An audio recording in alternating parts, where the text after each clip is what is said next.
আসসালামু আলাইকুম। আশা করি আপনারা সকলেই ভালো আছেন। তো আপনারা অনেকেই আমার থেকে ক্রেজি সাইট ওয়েবসাইটটি বানিয়ে নিছেন। তো আজকে আমি আপনাদের দেখাবো কিভাবে আপনারা ক্রেজি সাইটের সাবডোমেইন গুলোর cPanel ক্রিয়েট করবেন। কারণ আপনারা অনেকেই আমাকে কোয়েশ্চেন করতেছেন যে আপনারা কিভাবে cPanel বানাবেন। cPanel টা শুধুমাত্র ডোমেইনের হয় কিংবা আপনারা WHMCS এ কিভাবে সেল করবেন। তো আজকের ভিডিওটি আপনাদের জন্যই। তো এটার জন্য আমি সবার প্রথমেই আমার একটি সার্ভারে লগইন করে নিচ্ছি।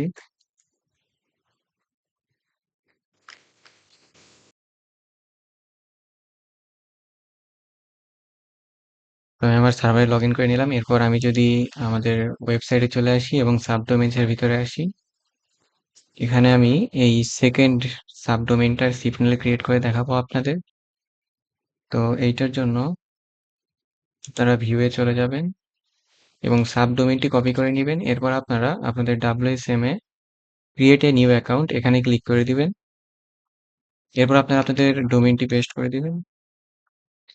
ডোমেইনটি পেস্ট করার পর আপনাদের এখানে একটি ইউজার নেম অটো নিয়ে নিবে। এরপর আপনারা একটি পাসওয়ার্ড জেনারেট করে নেবেন এখান থেকে। তারপর আপনাদের প্যাকেজ সিলেক্ট করবেন। প্যাকেজ সিলেক্ট করে আপনারা ক্রিয়েট এ ক্লিক করে দিবেন।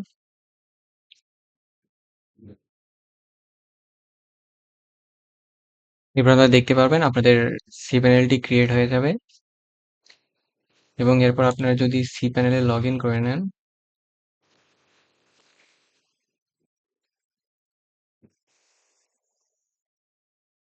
আমি আমার cPanelটি থেকে লগ ইন করতেছি যেটা আমি এইমাত্র বানালাম।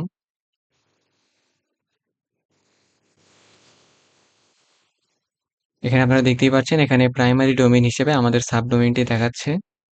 এখন আমরা যদি আমাদের এই cPanel এর শেয়ার্ড আইপিটা আমাদের ওয়েবসাইটে আসি এবং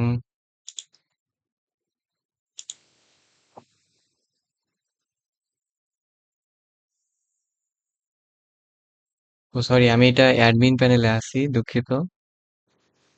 আমাদেরকে ইউজার প্যানেলে যেতে হবে, সাবডোমেইনে চলে আসতে হবে। এরপর আমরা যে সাবডোমেইনটার cPanel বানিয়েছি সেটার ভিউয়ে চলে যেতে হবে এবং আমাদের এই রেকর্ড অ্যাড করলে আপডেট করতে হবে। আপডেট করার পর আপনারা যদি আপনাদের cPanelটির ডোমেইনটি ওপেন করেন, দেখতে পারবেন আপনাদের cPanel এর সঙ্গে কানেক্ট হয়ে গেছে আপনাদের সাবডোমেইনটি। এরপর আমরা যদি ফাইল ম্যানেজারে যাই এবং পাবলিক HTML এ ইনডেক্স ফাইল ক্রিয়েট করি,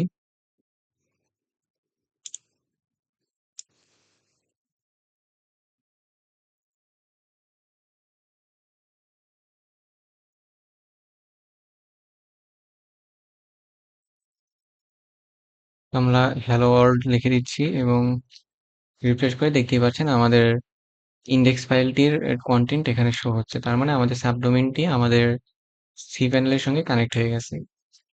তো এইভাবেই আপনারা WHM থেকে আপনাদের cPanel বানিয়ে নিতে পারবেন সাবডোমেইনের। এখন আপনারা যারা WHMCS ইউজ করেন হোস্টিং সেল করার জন্য, তারা কিভাবে করবেন তাদের জন্য আমি দেখাচ্ছি। সবার প্রথমে আপনারা চলে আসবেন আপনাদের আগে আমি আপনাদের দেখাই আপনাদের এখন কিরকম সমস্যা ফেস করতেছেন। তো আপনারা যদি একটি ওয়েব হোস্টিং অর্ডারে যান, অর্ডার নামে যান এবং এখানে আপনারা লাইক যেটা কিনেছেন সেরকম একটা ডোমেইন দিয়ে দিলেন। লাইক আপনি এটা কিনেছেন, আপনি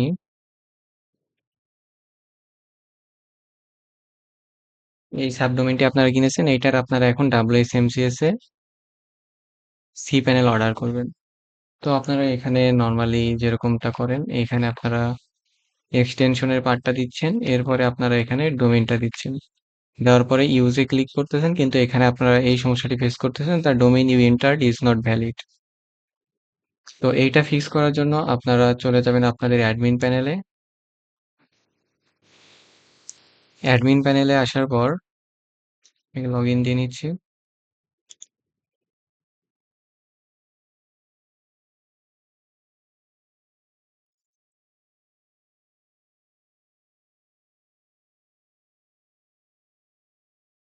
অ্যাডমিন প্যানেলে আসার পর আপনারা চলে আসবেন সিস্টেম সেটিংসে। এখানে আপনারা সার্চ করবেন ডোমেইন প্রাইসিং। ডোমেইন প্রাইসিং এর ভিতরে আসার পর নিচে আপনারা অপশন পাবেন ডুপ্লিকেট টিএলডি। এখানে ক্লিক করে আপনারা যে কোনো একটি ডোমেইন সিলেক্ট করবেন, করে আপনাদের এখানে যে ডোমেইনটির আপনারা সাবডোমেইন সেল করতেছেন সেই ডোমেইনটি দিয়ে দিবেন। লাইক এখানে hello.com দিয়ে সাবমিট করে দিবেন। সাবমিট করার পর দেখতে পাবেন আপনাদের টিএলডি হিসেবে আপনাদের মেইন ডোমেইনটি চলে আসবে। তারপর আপনারা এখান থেকে ইনেবল করা আছে এটাকে ডিসেবল করে দিবেন এবং সেভ করে দিবেন। এখানে যদি আমরা ইউজে ক্লিক করি, দেখতে পাচ্ছেন আমাদের অর্ডার পেজে নিয়ে আসছে। এরপর আপনারা এখান থেকে অর্ডার করে দিতে পারবেন। তো এইভাবেই আপনারা একদমই সিম্পল ওয়েতে আপনাদের WHMCS এর মাধ্যমে আপনাদের সাবডোমেইন গুলো সেল করতে পারবেন। তো আপনারা যারা এই ওয়েবসাইটটি পারচেজ করতে চাচ্ছেন তারা আমার সঙ্গে টেলিগ্রামে যোগাযোগ করতে পারেন। আমার সঙ্গে টেলিগ্রামে যোগাযোগ করার লিঙ্ক ভিডিও ডেসক্রিপশন বক্সে দেওয়া আছে। আজকে ভিডিওটি দেখার জন্য অসংখ্য ধন্যবাদ। ভিডিওটি ভালো লাগলে অবশ্যই লাইক, শেয়ার ও সাবস্ক্রাইব করতে ভুলবেন না।